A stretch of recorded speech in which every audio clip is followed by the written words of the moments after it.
Hello दोस्तों, स्वागत है आपका अपने channel explore the great outdoor में। और आज हम हैं देहरादून। तो देहरादून में हम जा रहे हैं टप्पेश्वर महादेव। तो आपको आईएसबीटी देहरादून से 10 किलोमीटर चल के एक कैंट की तरफ गढ़ी कैंट के पास ही पड़ेगा टप्पेश्वर महादेव। तो आज हम आपको दर्शन कराने वाले हैं टप्पेश्वर महादेव और इसके बारे में सब कुछ बताएंगे। अब पहले हम आपको ले चलते हैं टप्पेश्वर महादेव। हर हर महादेव।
हर हर महादेव।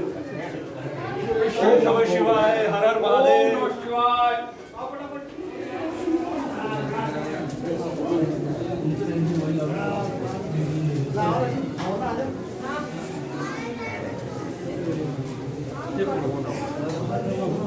शिवाय शिव।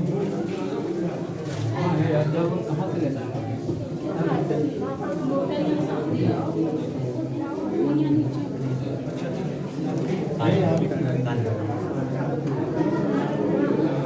ऐसे इधर चंदन भी करना है भैया।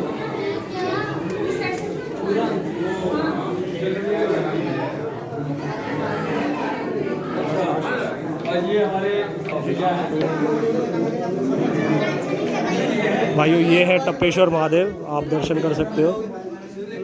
और इनकी खासियत है जैसे वो ऊपर से पहाड़ों से ही पानी की बूंद बूंद करके इन पे टपकती है, इसीलिए इनको टप्पेश्वर महादेव कहा जाता है।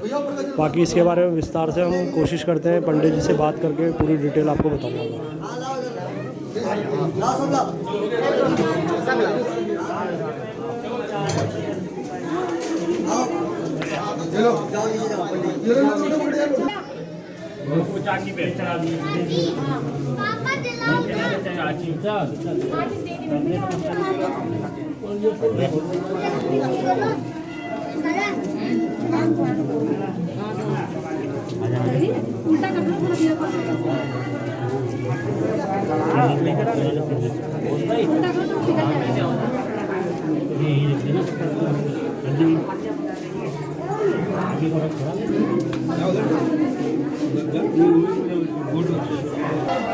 ये जलधारा कुदरती है, पहाड़ों से जो बिल्कुल शिवलिंग के ऊपर गिरती है और ऐसा सालों से गिरे जा रहा है।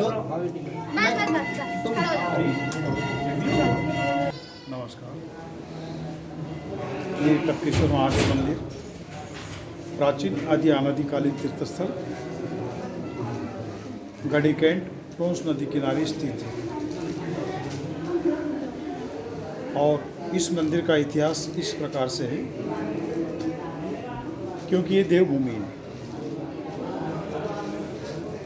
जिस दौरान देवता लोग इस देवभूमि में जागृत अवस्था में रमण भ्रमण किया करते थे, आप जैसे हम जैसे, उस दौरान देवता लोग इस गुफा में आके भगवान शिव का ध्यान किया करते थे।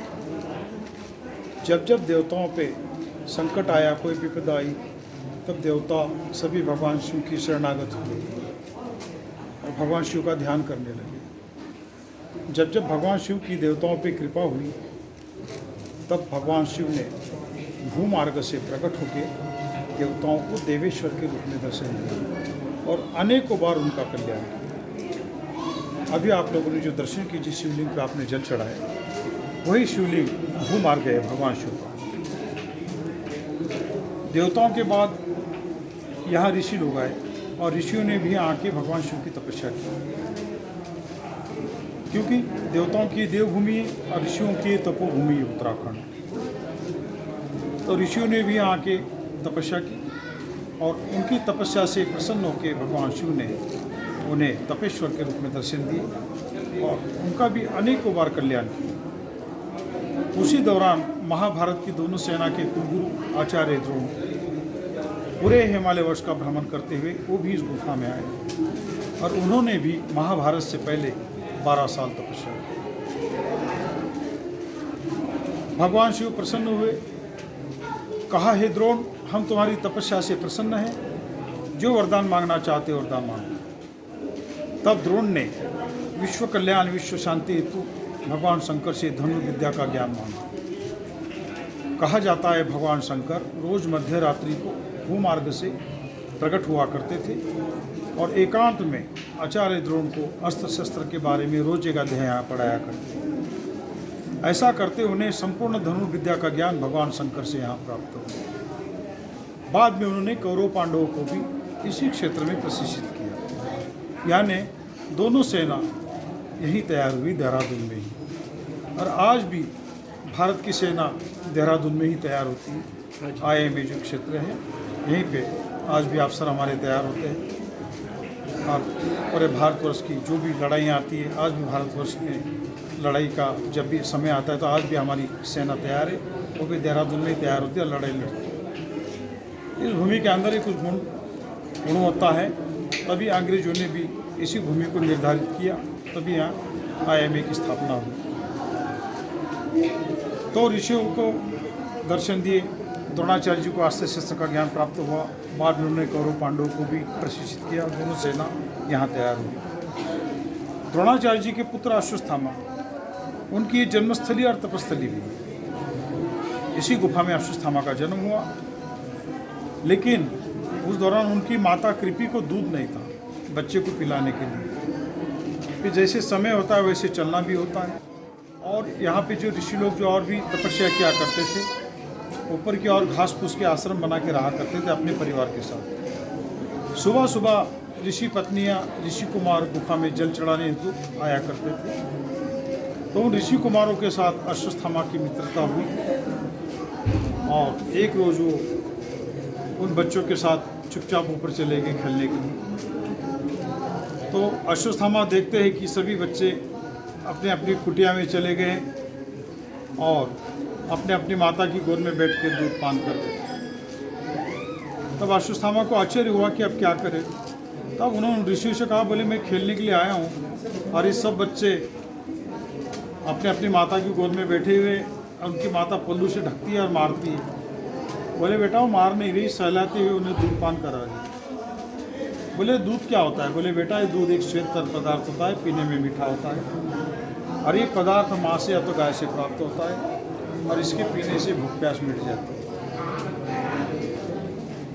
बोले आज अश्वत्थामा, द्रोण पुत्र अश्वत्थामा आज प्रथम बार हमारे आश्रम आए हैं। आप हम सब जानते हैं कि अश्वत्थामा ने आज तक दूध का स्वाद चखा नहीं और तुम दूध के बारे में चर्चा किए जा रहे हो। अरे जाओ, बोले मटके से 1 कटोरा दूध ले। 1 कटोरा दूध लाए, अपनी गोद में बिठा के उस बालक को 1 कटोरा दूध पान कराया। पीने में मीठा और मधुर लगा और शक्ति का एहसास भी होने लगा। तब अश्वत्थामा के मन में लालसा पैदा हुई कि काश ऐसा दूध मुझे रोज मिले तो कितना अच्छा होगा। जब सायंकालीन गुफा में आए तो उनकी माता ने एक लकड़ी का 1 कटोरा बहुत बड़ा सा चावल का पानी भर के रखा हुआ दोपहर को। बोले बेटा तुम सुबह से गए, ना कुछ खाए है ना पिए हैं और तुम्हारी चिंता हमें बहुत सताई जा रही। तो बेटा बोले प्रथम तुम सुबह का दूध हमने बनाया हुआ तुम पी लो, बाद में हम चूल्हा जला के तुम्हारे लिए दूसरा ताज़ा दूध बनाते। अश्वत्थामा ने मना कर दिया। बोले माते मैं ये नहीं पीऊँगा, क्योंकि मैंने आज 1 कटोरा ऊपर जो दूध पिया माते, इतना आनंद आया, इतना मीठा और मधुर लगा माते। बोले माते मैं आज से ये दूध नहीं पीऊँगा, क्योंकि ये दूध पी पी के मेरा मन उठ गया। अरे चावल के ऊपर का पानी पिलाती, दूध ये नहीं वही दूध है। तब माता कृपी को लगा अब इसे सच बोलूं कि झूठ बोलूं। जिस बात का डर था आज वही हुआ, छुपाती रही लेकिन आज कैसे निकल गई कि भगवान मैं इसकी माता होने के बावजूद भी मैं इसकी इच्छा पूरी नहीं कर पा रही हूँ। कैसे मेरी परीक्षा की घड़ी चल रही। द्रोण आए, द्रोण से कहा कि स्वामी हमारा बेटा बड़ा हो चुका है और दूध और पानी को अभी जानने लगा है, अब इससे अधिक झूठ बोलना ठीक नहीं हुआ। कृपा करके आप अश्वत्थामा के लिए कहीं से गाय की व्यवस्था करें। तब द्रोण बोले प्रिय भगवान शंकर अति कृपालु है, अवश्य तो कृपा बनाए रखेंगे, मुझे विश्वास है। बोले प्रिय मुझे एक प्रसंग याद आ रहा है। जिस दौरान हम प्रथम बार हिमालय की ओर तपस्या के लिए प्रस्थान किए थे, उस दौरान आधे रास्ते विदा करते हुए हमारे मित्र सखा द्रौपद ने हमें वचन दिया था, हमें वचन दिया था कि तपस्या के दौरान आपको कोई भी जरूरत महसूस हो तो आप मुझे याद करना, आपकी जरूरत पूर्ण हो जाएगी। बोले प्रिय मैंने आज तक तो हम लोगों ने जैसे तैसे समय व्यापन कर लिया, हमें जरूरतें महसूस नहीं हुई, लेकिन आज हकीकत में अश्वत्थामा के लिए एक गाय की जरूरत मुझे महसूस हो रही है और मैंने मित्र सखा से आज तक कुछ मांगा नहीं। और आप सुनने में आया है कि वो राजा बन चुका है, काफ़ी समय से मिला भी नहीं। इसी बहाने मैं हस्तिनापुर की ओर प्रस्थान करता हूँ, वहाँ जाके राजन को राजाभिषेक के उपलक्ष्य में बधाई भी दे देता हूँ, मिल भी लेता हूँ और एक गाय भी ले आता हूँ। वहाँ गए, राजन को बधाई दी और अपना वृत्तांत सुनाया तपस्या का कि अश्वत्थामा नामक मुझे पुत्र भी प्राप्त हुआ, लेकिन दूध नहीं है। मैं अज्ञान था, पर्वत हिमालय भटक रहा था। उस गुफा के बारे में भी भगवान शंकर ने मुझे ऋषि के रूप में अवगत कराया। तब मैं इस गुफा में आया, तपस्या की।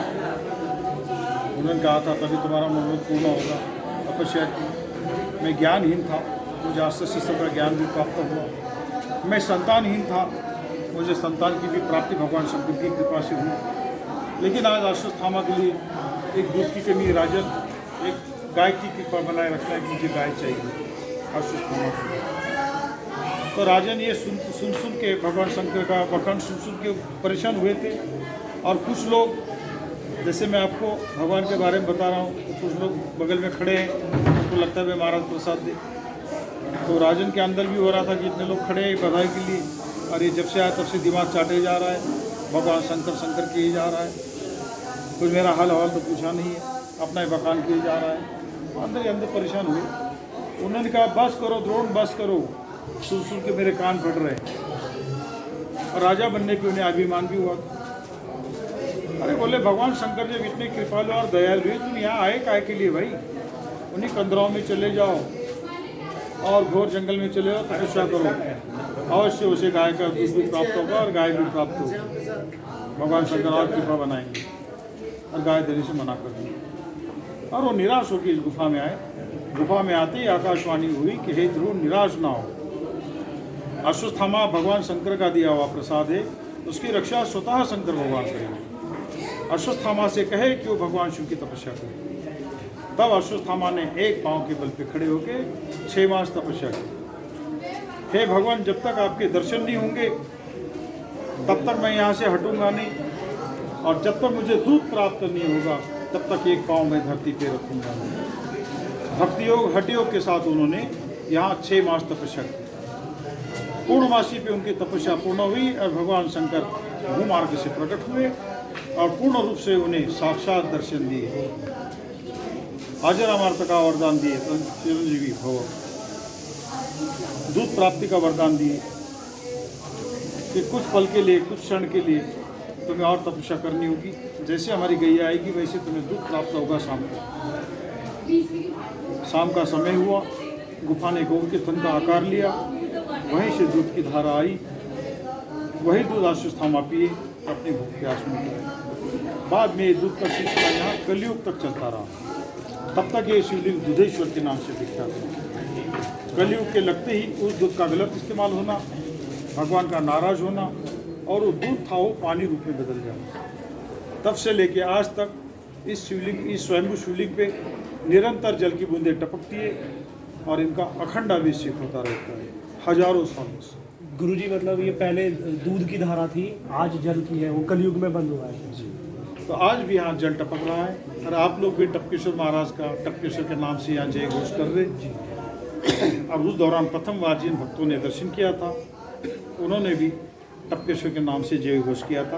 और आज भी जितने भक्त लोग आ रहे वो भी टपकेश्वर भगवान के नाम से जय घोष करते हैं और भगवान टपकेश्वर महाराज का दर्शन करते, आशीर्वाद प्राप्त करते हैं। जितने भक्त लोग आ रहे पात्रता अनुसार भगवान शंकर सबकी मनोकामना पूर्ण करें। आप लोग भी आइए, देहरादून आए, अवश्य टपकेश्वर भगवान का आशीर्वाद प्राप्त करें। बहुत बहुत आभार आपका। इतना सुंदर व्याख्यान हम नहीं कर पाते, ना हम पढ़ के भी नहीं सुना पाते, जो आपने बता दिया। बहुत बहुत आभार आपका।